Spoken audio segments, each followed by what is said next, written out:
বারুইপুরে যে ঘটনা ঘটেছে অত্যন্ত নিন্দাজনক ঘটনা। যারা বলেছিল ভরসা ইন আর ভয় আউট, তাদের আমলে বিজেপির নেতা এসে থানা থেকে যার নামে অভিযোগ আছে তাদেরকে ছাড়িয়ে নিয়ে চলে যাচ্ছে। আমরা কোন রাজ্যে বসবাস করছি? সেই কোনো না কোনো জায়গায় ঘুরে ফিরে এসে রেপ হয়ে গেলে বলতো লাভ অ্যাফেয়ার আছে, খদ্দের ধরছে, সেই জায়গায় গিয়ে আসছে। শরীর থাকলে যেমন একটু ব্যথা জট্টর আছে, একটু এই ধরনের হচ্ছে, এইগুলো কি ঘুরিয়ে ফিরে আসছে? এখন দেখার বিষয়, বিজেপির কাছে একটা বড় চ্যালেঞ্জ, শুভেন্দু অধিকারী মহাশয় রাজ্যের মুখ্যমন্ত্রীর কাছে একটা বড় চ্যালেঞ্জ, এটা একদিন কিভাবে গ্রহণ করছে।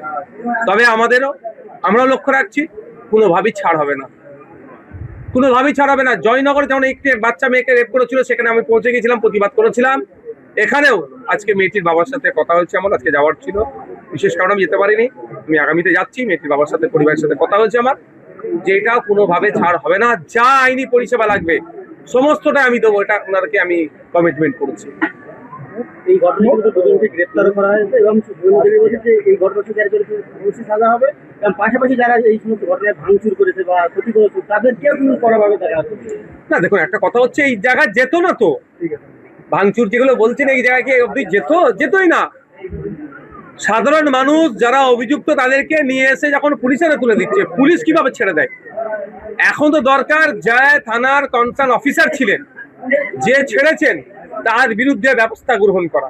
এই হতো না, ধর্ষণ করার পরে, লাশটা উদ্ধারের পরে যারা ধর্ষণ করে খুন করেছে তাদেরকেও যখন পর্যন্ত তাদেরকে পুলিশের তুলে দেবে, তার আগে পর্যন্ত একটা কোনো ঘটনা ঘটেছে দেখাতে পারবেন?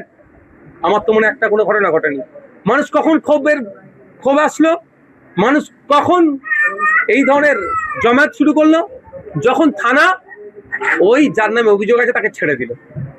এই যে ঘটনা ঘটেছে, আমার তো মনে একটা পরিকল্পিত ঘটনা, যে ধর্ষণ করার পরেও যখন একটা 11-12 বছরের বাচ্চাকে মানে হত্যা করে তাকে যখন হত্যা করা হলো, যখন মানুষ ঠান্ডা মাথায় আছে, তারপরেও যেটা রিয়াক্ট করা দরকার সেই নয়, স্বাভাবিকভাবে যখন ডিল করছে, তাহলে তার প্ল্যান সাকসেস হচ্ছে না। তাহলে নতুন করে প্ল্যান তৈরি করলে হয়তো তাকে ছেড়ে দাও, তাহলে মানুষ কিনতে হবে, এই করবে, এই।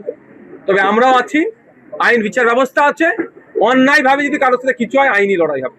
মুখ্যমন্ত্রী যেভাবে তপসিয়াতে অন্যায় ভাবে বুলডোজার লাগিয়ে আইনের বহির্ভূত কাজ করছিল, আমি সেখানে পৌঁছে গিয়েছিলাম, বুলডোজার আটকেছিলাম, সেইভাবে এখানেও হবে।